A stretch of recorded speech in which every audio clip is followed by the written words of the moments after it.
In this module we have already seen the principle behind molecular beam epitaxy and pulse laser deposition and pulse electron deposition, and in today's lecture I am going to specifically deal with the issues concerning sputtering technique, which is by and large a very useful material synthetic tool.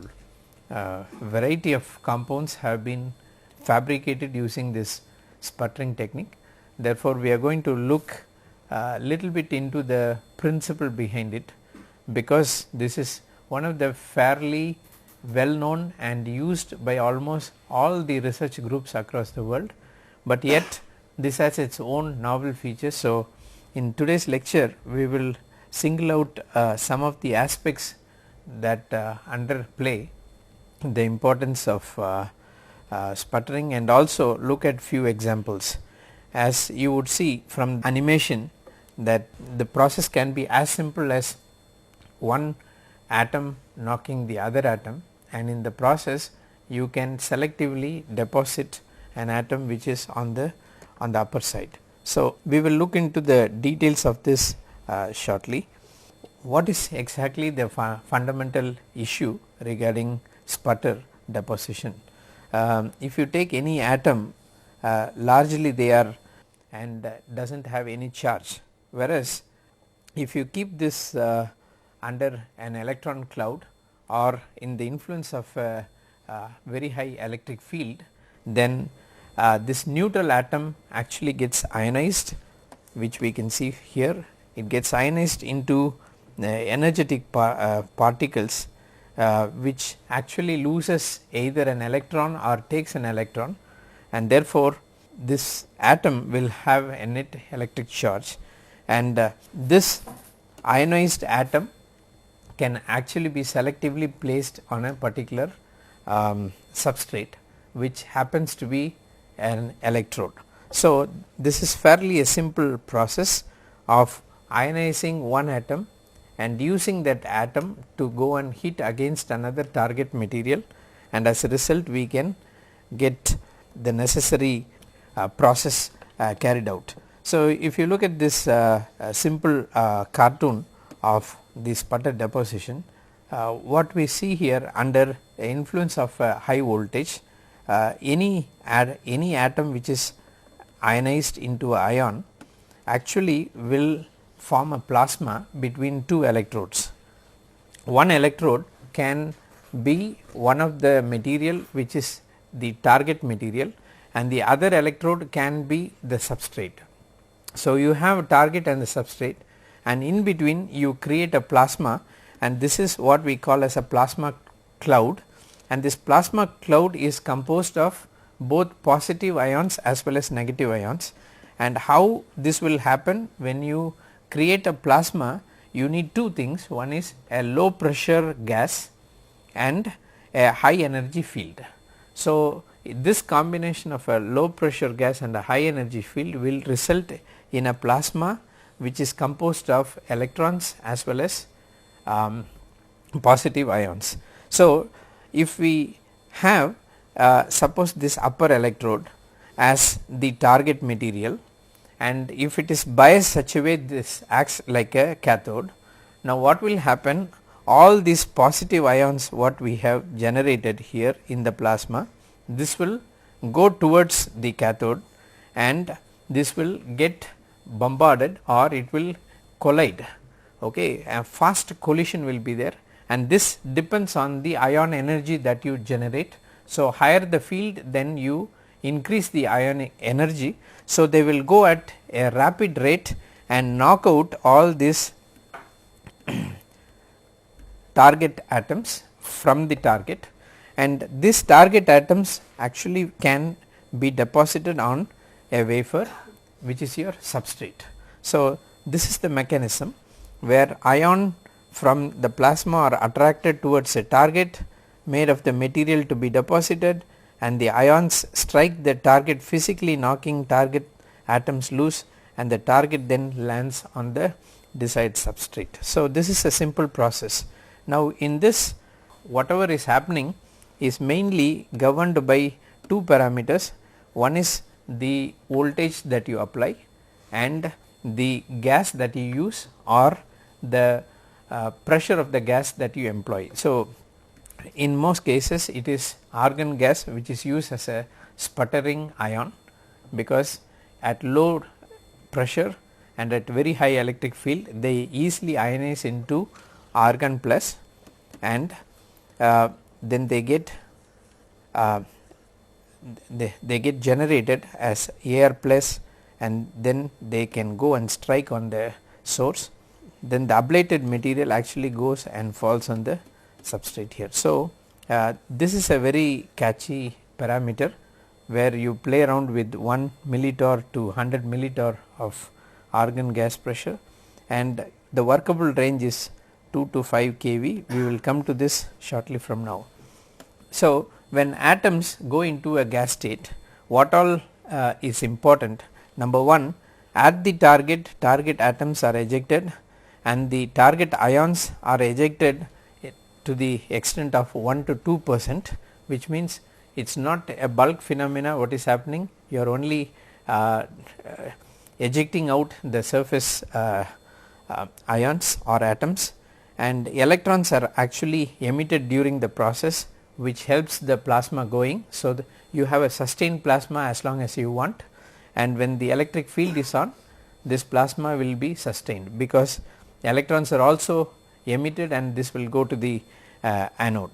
And another thing that happens here is argon ions, they give back the energy and they will come back as neutral argon. Therefore, argon is also confined within the system, and sometimes depending on the ion energy, argon can also be buried, which is nothing but you are implanting a ion into the depositing film, and photons are also produced during this process. Now, in the sputtering process, what is the parameters that we need to have in mind, and what is this in effect tries to convey to us? First of all, it is a momentum transfer process. It is not a chemical reaction. One ion with a lot of kinetic energy coming and impinging on the surface of another target ion, and those atoms are actually removed forcibly by the argon ions. As a result, top 10 angstrom of the atomic layer is actually replaced by argon atoms. So, it is mostly a hard sphere collision model, and that is what we saw in the first cartoon also. It is merely a collision process, and the energies involved are less than 50 keV, and 95% of the incident energy goes into the target, where 5% of the incident energy is carried off by the target atoms. And another thing here is that it is a non-uniform distribution, because it randomly goes. The way you position your target, the way you position your argon source, and the argon pressure and the electric field that you apply, everything brings about a non-uniform distribution. Therefore, it takes a skill to optimize on the growth process. And usually when we think of sputtering, we talk about sputter yield, which is called as S. So, and this S is nothing but the number of atoms ejected over the number of atoms incident, and if you want to maximize on this, then you need to vary some of the parameters. Therefore, whenever we talk about sputtering, usually we think we refer to as sputter yield. So, sputter yield actually depends on a few parameters: target material, sputtering gas, and geometry in which it is aligned. These three cartoons will tell us what exactly this means.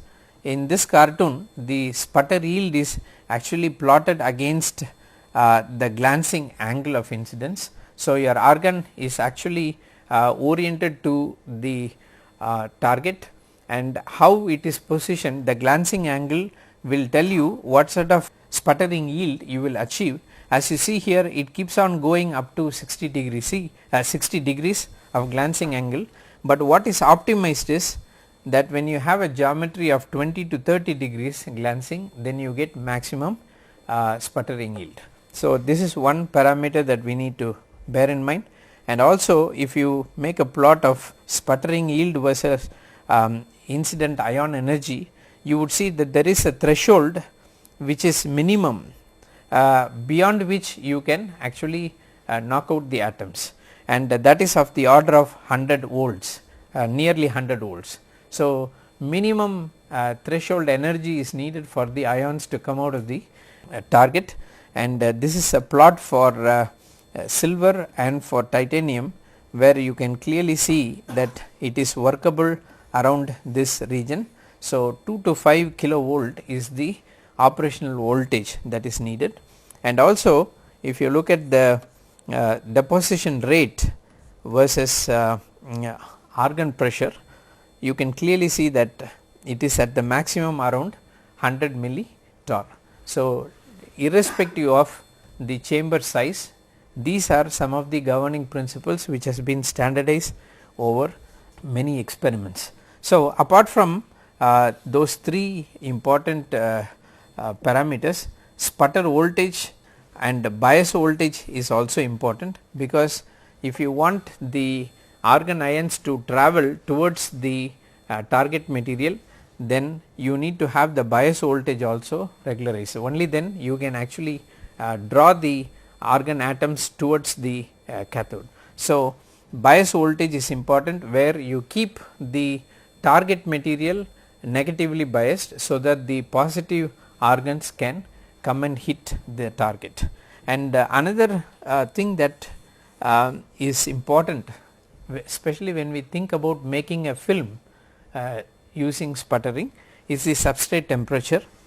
Most of the compounds require some slight heating, therefore, the substrate temperature is very important, and as you would see in the following examples, silicon technology is mostly a sputtering technology, and therefore, in silicon technology we use mostly room temperature, but when we look for oxides and other refractory materials, if you want a crystalline film, you need to regulate on the substrate temperature. Then the deposition rate is also important, which changes with argon pressure, and this increases with the sputter yield. And again the particle energy, which is dependent both on the sputter voltage, substrate bias and argon pressure, all these are important parameters. In sputtering, as I mentioned to you, that this E threshold is the energy which is minimum to knock out the ions or atoms from the target. As you would see here, you can achieve this at relatively great ease for silicon, and even for tungsten and other metals, whereas heavier metals like platinum, gold require, they give a very good yield with very high ion energy, and this is one of the reason in most of our experiments where we would like to do characterization using gold coated samples. This is the philosophy behind that easily we can get a larger sputter yield at a relatively lower ion energy. Therefore, in most of the samples where we study scanning electron microscopic images for non-conducting samples, biological samples, polymeric samples, usually we do gold coating compared to any other metal. Although other metals are relatively very cheap, the sputter yield at a relatively faster rate is determined only for gold, and this E threshold is actually related to heat of vaporization and to the gamma factor. So, depending on this we can try to calculate the energy threshold for many metals. When we look at the sputtering phenomena as a whole, it is actually a glow discharge which is happening.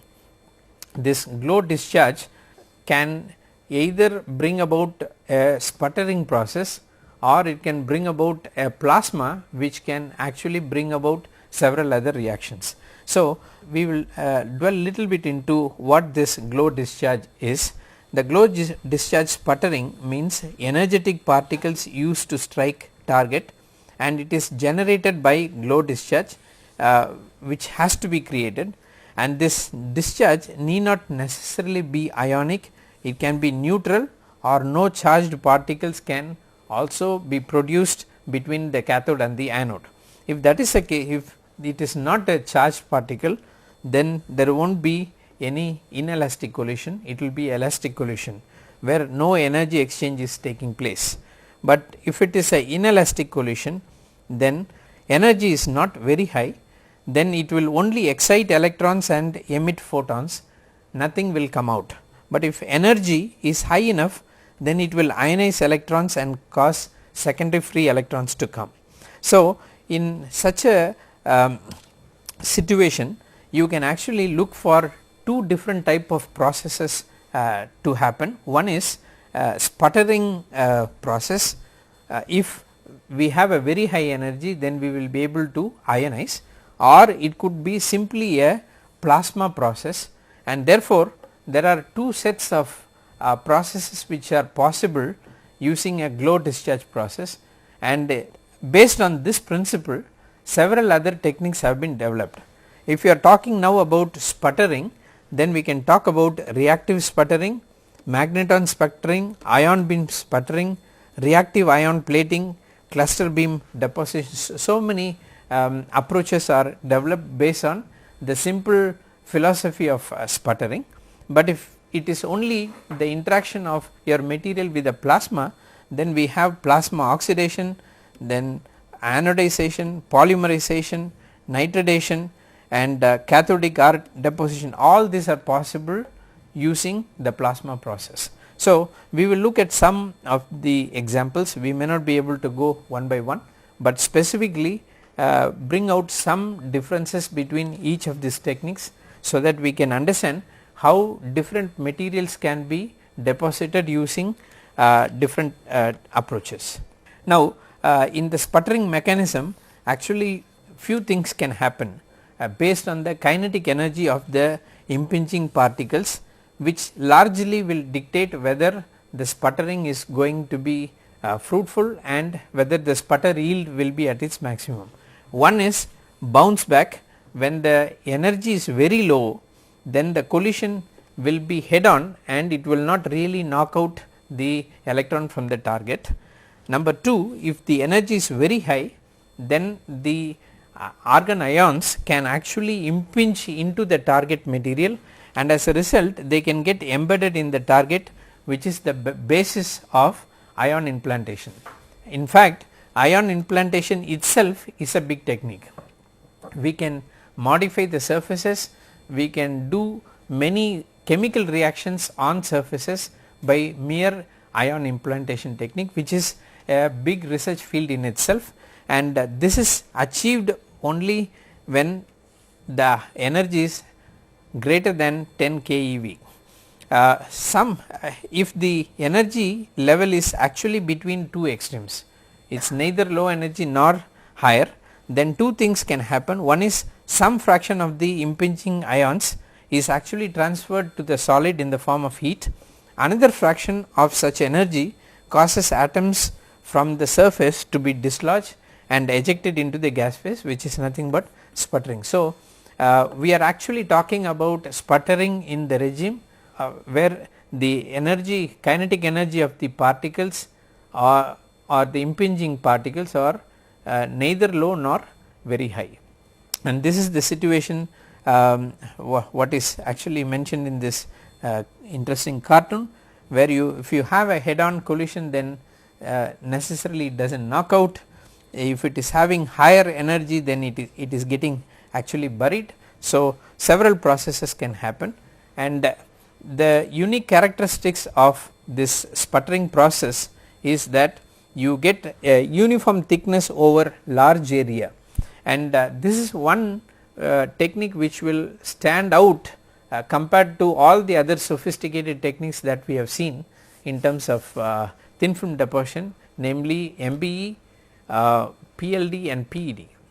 Although those are extremely sensitive to the system that we are trying to deposit or the materials we try to ablate, the main feature of sputtering is that you can go for a very large area. I will show you some cartoons on that.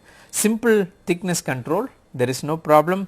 Then alloy compositions can easily be made into thin films because you essentially retain the same composition. Deposition rates can be tailored. Sputtering cleaning has to be done before we initiate a film deposition. This is one intricate issue compared to MBE. Sputtering can actually bring a big mass of material as a plasma. As a result, before and after each cycle of deposition, a thorough cleaning is needed for sputtering. That makes this method a very involved one. And if you look at the target what we have and how much we can sustain this target for deposition, you can at least run up to 100 cycles of or 100 runs you can easily do with this sputtering instrument. The materials which are actually coated by sputtering is a endless list. As you would see here, almost the whole spectrum of compounds can be made, starting from metals, any metals and the combination of metals as alloys, or even non-metals, graphites, molybdenum sulfide, PTFE can be made, or refractory oxides like alumina, chromia and other mixed oxides, composites can be made, carbides can be made, nitrates can be made. In all these cases, all you need to do is make a combination of argon with another gas, which will actually ensure the carbon formation or nitrogen formation. In the case of oxides, we need to flush little bit of oxygen along with argon, then you get oxide. And then of course the most rugged ones like borides and silicides can be made using sputtering. So as you see from this list, it is convincing to know that it is independent of the nature of the target material, whether it is metallic or refractory, anything can be coated, which is actually a limitation in the case of MBE, PED or PLD. This is a cartoon which tells you the nature of deposition or the magnitude of the deposition. This is a PVD sputtering tool, and as you would see here, all these are big wafers, and together in one single run you can make such big wafers coated. Therefore, you are talking about a scale up process which is much simpler compared to the other high vacuum techniques. And this is one of the thin film sputtering lines. Not just this, we can even make a series of this into 6-7 lines. So scale up and transforming this into an industrial process is very easy, and in fact the silicon technology, either you talk about solar cells or you talk about computer devices, the most adaptable technique as of now in the industry is this sputtering technique, because you can make large wafer depositions. Now I want to bring some contrast between different sputtering techniques that I had mentioned. One is the DC sputtering. In DC sputtering, as I told you, here the cathode has to be a metallic compound. DC sputtering, therefore target cannot be anything other than a metal. So this is one of the binding principle of a DC sputtering. So once the target is actually knocked out, then it goes to the anode, and in the anode all the positive ions go and get deposited. When we look at RF sputter deposition, there is a difference between DC and the RF, because in RF you do not necessarily need to have a material which is metallic. In that case, what you do, to sputter dielectric materials, we can actually use a RF source.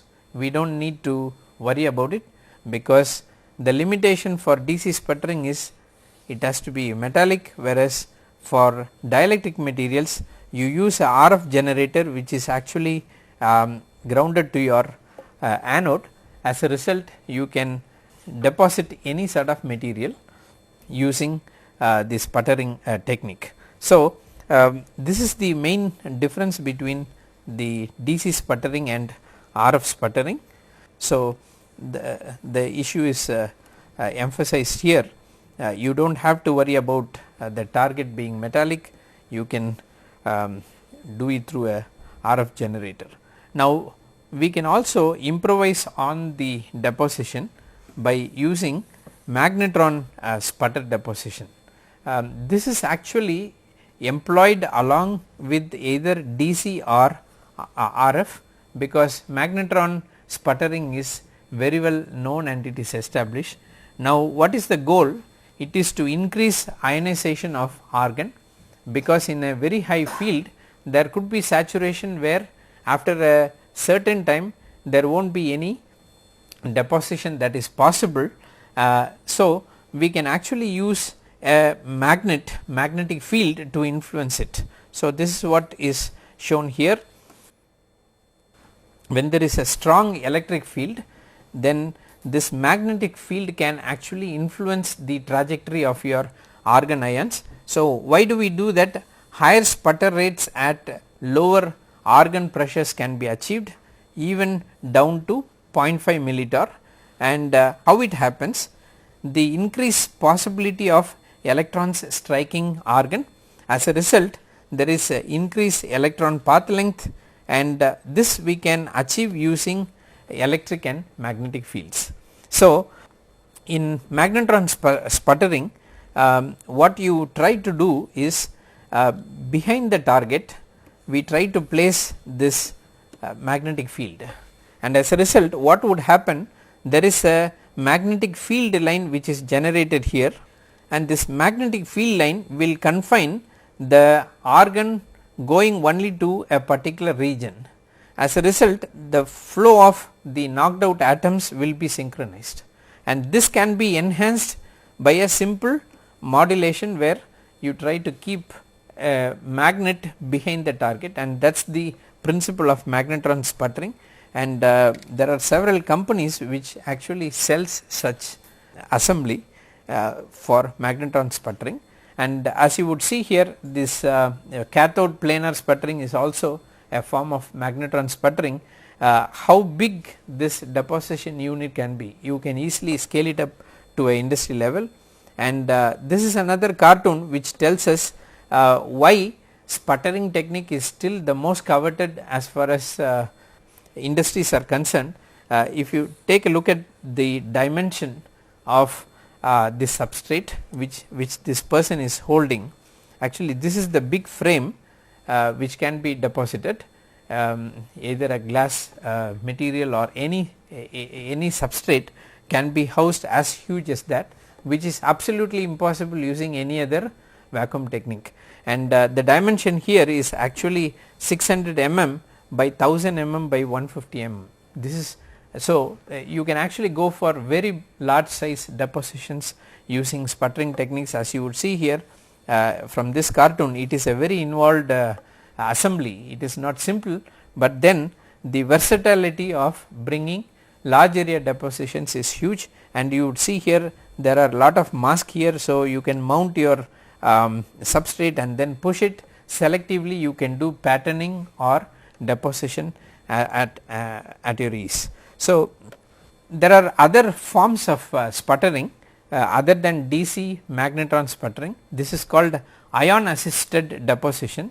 Here with evaporation or sputtering, we can actually bombard surface with ions. So, we can parallelly, there are two things happening here. Ions actually, argon ions knock out the material, along with that you can pump in some other ions, not necessarily the same type, and therefore you can try to see the influence of this ion assisted deposition. In some cases it is also called soft landing techniques, where you can try to modulate the growth process. because sometimes the roughness that it brings will be very high. So, to improve on the smoothness of the film, you can actually bring out a ion assisted deposition, mainly to improve on the smoothness of the film and to avoid the columnar growth of the growing film.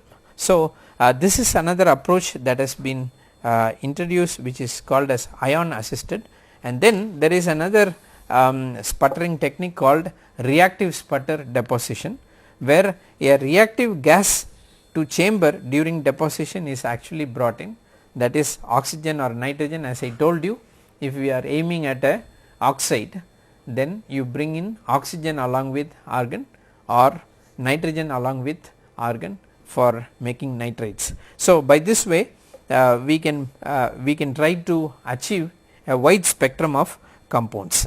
One of the issue that we need to address as far as sputtering process is concerned is the evaporation step coverage. As you would see here, the step coverage of evaporated film is poor due to directional nature of the evaporated material. As you would see from this cartoon, either we can heat the substrate in order to bring about a uniform coverage, or the most important thing that we need to adopt here is rotating the substrate, because as I told you, the glancing angle of the target to substrate is very important, and therefore, if we rotate the target, then the growth mode can be increased. For example, if this is a step height, the and if it is focused only on a one direction, then the deposition is only happening here and this place is left out, and this thickness of the film may keep growing even without anything forming on this well. So, the best way to do that is to rotate and heat the substrate, so that you can get a uniform step coverage, and this is what is mentioned in the cartoon, the time evolution of the evaporating coating, and a lot of other modifications can also be brought in. Therefore, this is one of the serious issue as far as sputtering process is concerned. This is animation that will tell you the versatile nature of the sputtering process. As you would see here, just by rotating or flipping the target, you can actually make multi layers with these, and without breaking the vacuum, you can see both the green ones and the orange ones can be deposited with these. So, one of the main advantage of this sputtering process is you can do a variety of layer thickness, and you can change the material within the sample or within the chamber without breaking the vacuums. Therefore, this is much more friendly than the other vacuum techniques that we have seen earlier. I will also show some examples of sputtered films and try to bring in some issues related to the growth process of different materials using the sputtering process. This is an example of how gallium arsenide actually is deposited, and in this case you can see the surface which is seen in cartoon A. This is before sputtering, and if you look at the surface of gallium arsenide, you can see there is so much of roughness here on the surface, and this is up to 8 to 10 nanometer. So, if we are going to put any film on this gallium arsenide, then the growth mode is actually going to mimic the surface roughness of your substrate. So, it is a protocol that when you are going for any sputtering process or any deposition for that matter, the first protocol is to sputter and clean the film, so that a flat surface is generated. And in this case you can see this is the diffraction pattern of your gallium arsenide 1 0 surface actually showing the streaks of this diffraction spots after sputtering. And if this surface is actually not sputtered, then you would not get these streaks very sharp. In other words, you cannot actually monitor the growth process effectively. So, even in MBE or PLD, which are very sophisticated techniques, the first protocol that one would like to evolve with is to use a sputtering mechanism by which in situ you first clean it in a very high vacuum environment. So, as you would see here, after sputtering, the same gallium arsenide film is showing a very flat terrace. So, to grow film on this surface is going to mean quite a lot on the growth process compared to this one. Therefore, sputtering by itself is a unique technique, but then even in sophisticated techniques like MBE or PLD, the first protocol that one would adopt is to use a sputtering mechanism by which you can redress this roughness before you start depositing any films. And you can see as another example, large area silicon epitaxy using pulsed DC magnetron sputtering deposition, and in this case this is a homoepitaxy where silicon is actually deposited over silicon.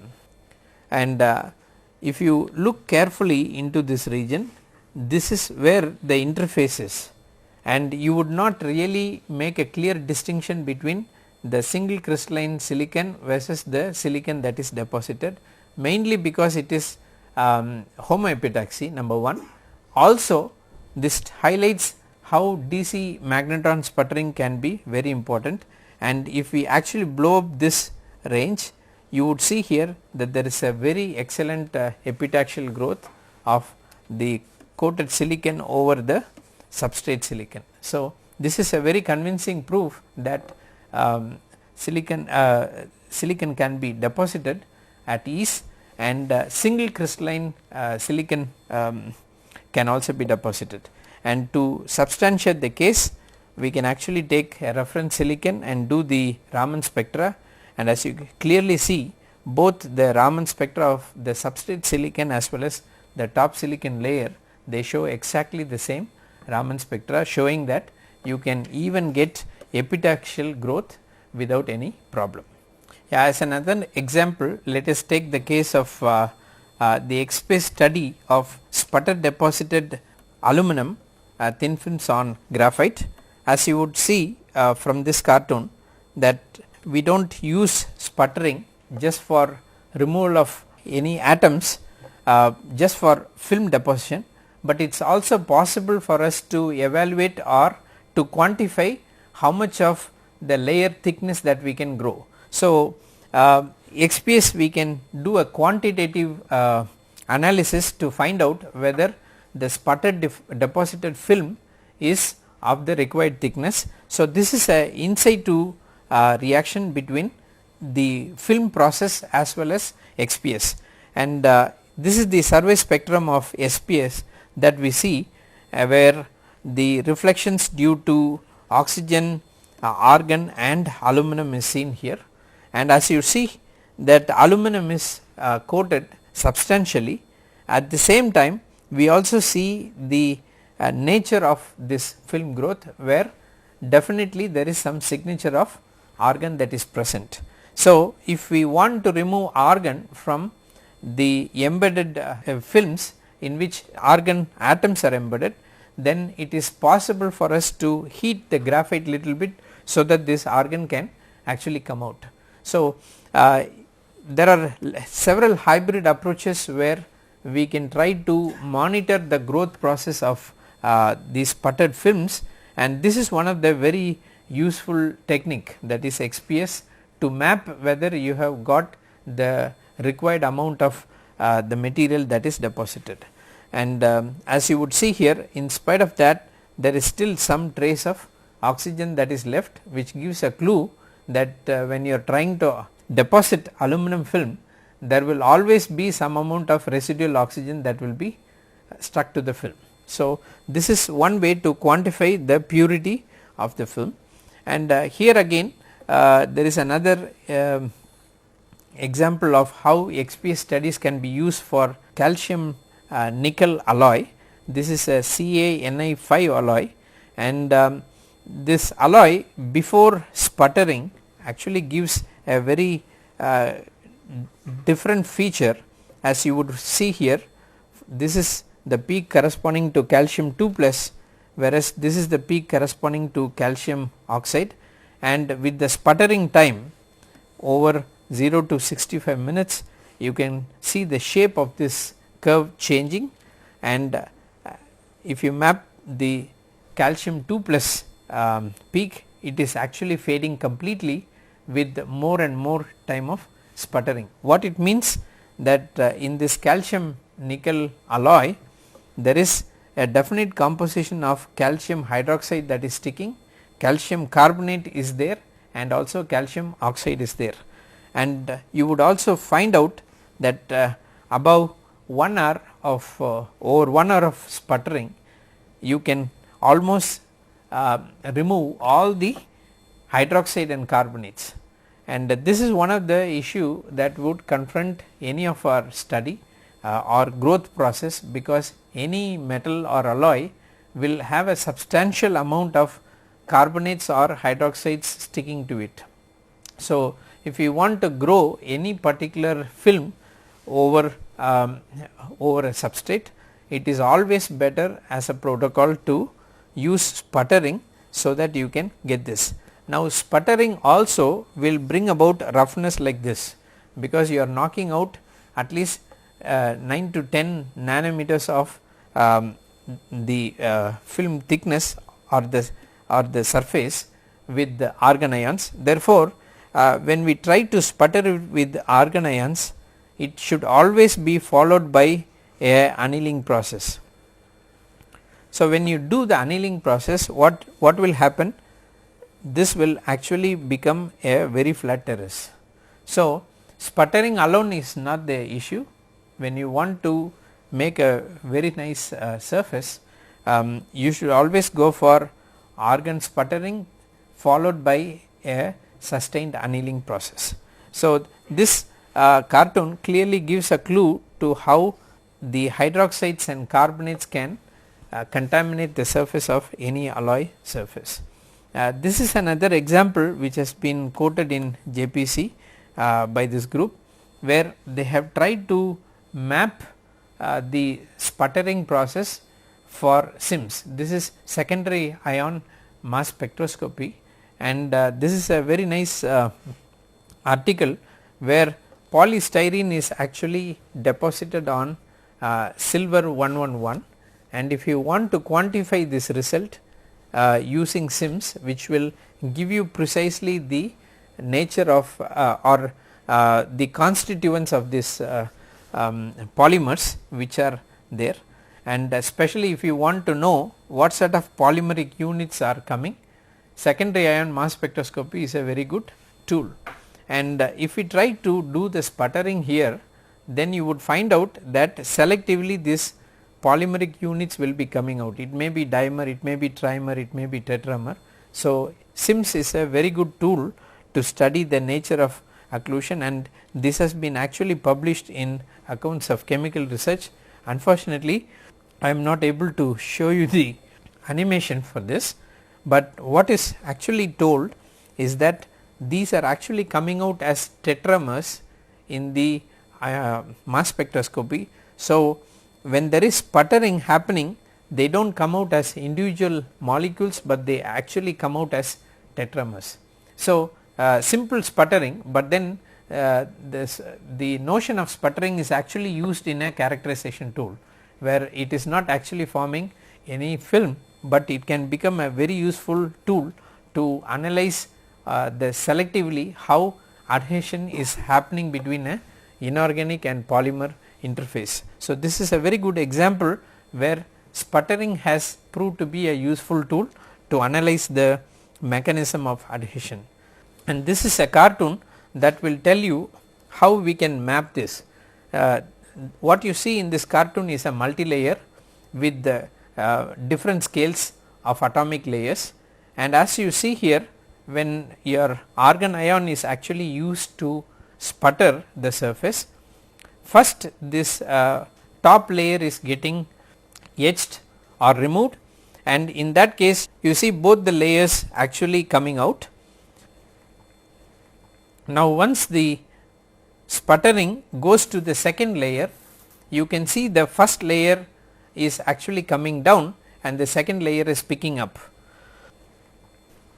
You would see as the grayscale top layer is vanishing, and once the argon starts hitting the second layer, the progression of this graph would change. Yeah, you can see that now the top layer is actually coming down in intensity, whereas the second layer is actually growing in intensity. It is actually plotted in 0 1 scale.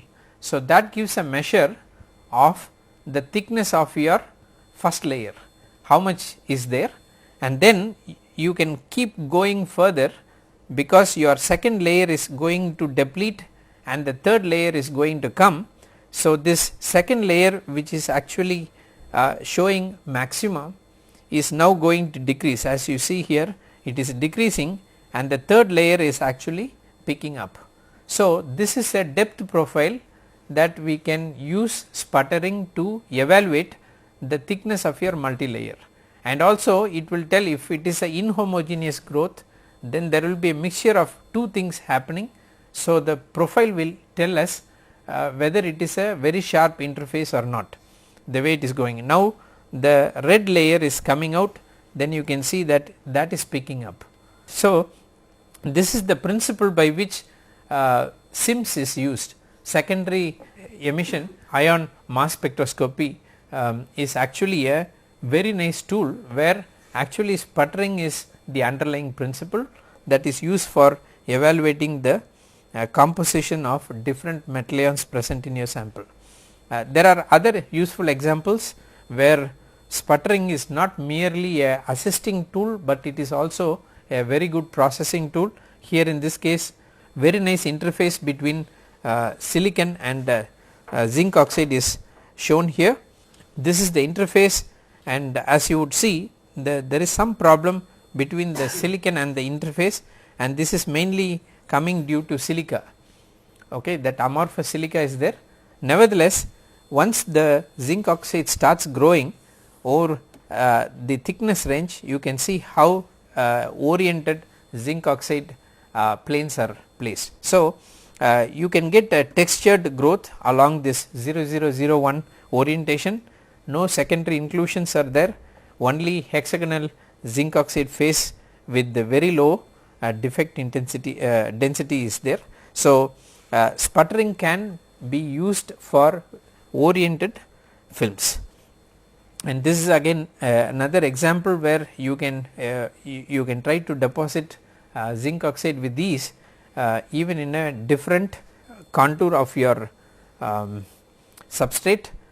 So, you can see in this depth also the TEM is given. So, you can very clearly grow a uniform zinc oxide film, and here is one cartoon just to give a comparison between where sputter film stands in comparison with other sophisticated techniques. For example, the most competing one along with the sputtering is PLD, because PLD can also be used for variety of materials, and a comparison between the PLD deposited and the sputtered film does give an impression that almost same roughness is there and you can grow a very good film.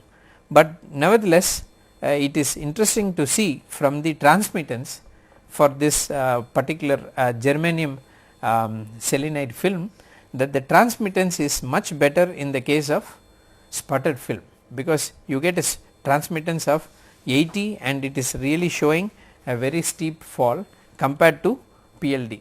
What it means is, although PLD shows the roughness to be minimum, but then the transmittance is a good measure of the quality of the film and also the germanium and selenium ratio, and looks to be that the sputtered film has a much better chemical homogeneity as far as this particular system is concerned.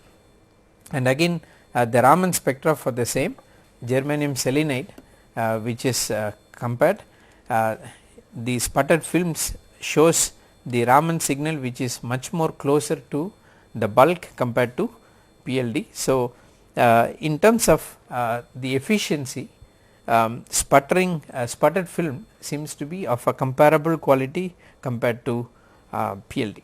So, just want to make one last conclusion or comparison between evaporation techniques and sputtering. We have seen one example of PLD, something similar in nature to sputtered film is the evaporation technique, where you take any metal to near to its melting point.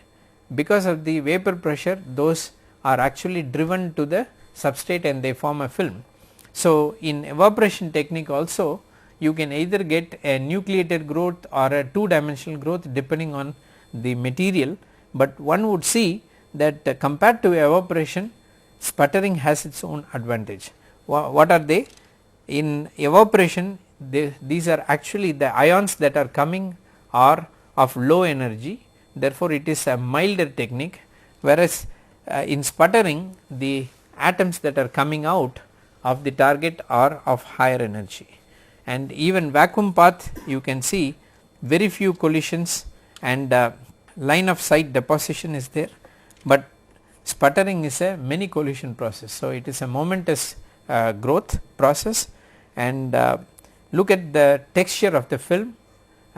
This is of larger grain size, smaller grain size, therefore the surface roughness will be much more lesser in sputtering compared to evaporation, and you get a very better adhesion compared to evaporation technique. So, in many ways sputtering technique has its own advantage, and the ease with which we can sputter brings about extremely new and costly improvisation, where we can actually go for a combined technique where sputtering can be the basic tool, but we can achieve several multi-layer structures also using sputtering without much intricate instrumentation. So, we have seen on the whole, starting from a high vacuum technique, that is MBE, where we work at very high vacuum deposition, to one of the lowest vacuum rated deposition tool, that is sputtering. In sputtering usually we play around at millitorr, whereas in MBE we are working at a very high base pressure. So, between these two extremes we have seen several issues that confront the film growth or material processing, and one can use this to the maximum advantage, especially sputtering technique, mainly because of its versatility, where we can go for a very large area deposition. So, with this we can stop.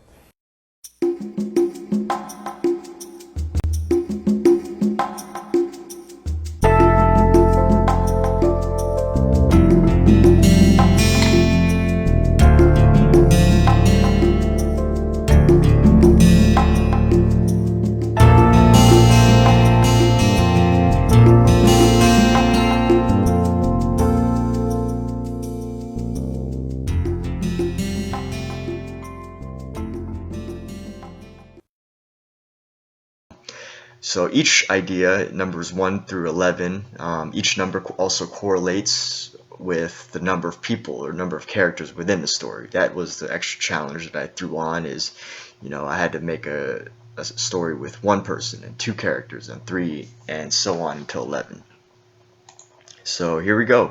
It's called Day 23, 11 ideas for films from one person to 11 people, with each part of the list correlating to that number of characters as well.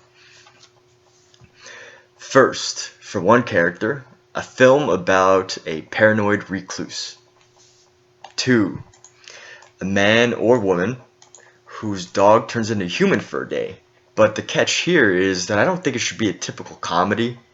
I think that, you could get away with doing something serious, like, someone whose dog is on their last leg, an older person. 3. A photographer who is unknowingly part of a cruel, murderous prank by twins, and he has no clue that the model that he's shooting has a twin. So that's where all the scariness comes from. 4. 2 tag teams of wrestlers are fighting when zombies attack the ring. So technically there's, maybe more characters for zombies, or, just 2 wrestlers fighting in the backyard trying to shoot a video and something attacks. You don't know if the zombies are going to be characters or what, but the main characters are tag team wrestlers. 5. A story about a mistress and the 2 men she has seduced and each of their wives. 6 characters, 4 roommates, and the couple next door. 7. A director, a producer, and they're shooting a film about a leading man and woman, typical romance story, but there's 3 extra characters who are bumbling extras or crew members or whatever, and they keep messing up shots. So this would be a comedy, obviously. Number 8.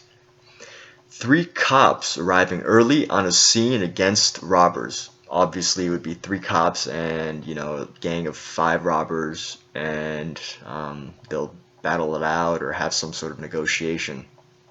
9. An innocent-looking older couple is a group of killers. There's already 1 woman trapped in the basement, and next comes a victim who's a door-to-door salesman who gets caught in the mix. And finally, it ends somewhere with a group of 5 bad people, robbers, convicts, and they end up messing with a couple, and it's I don't know, it goes downhill. There could be a hero somewhere. It's up to the story. Haven't completely thought that out yet. 10. Students in a co-ed dorm hall.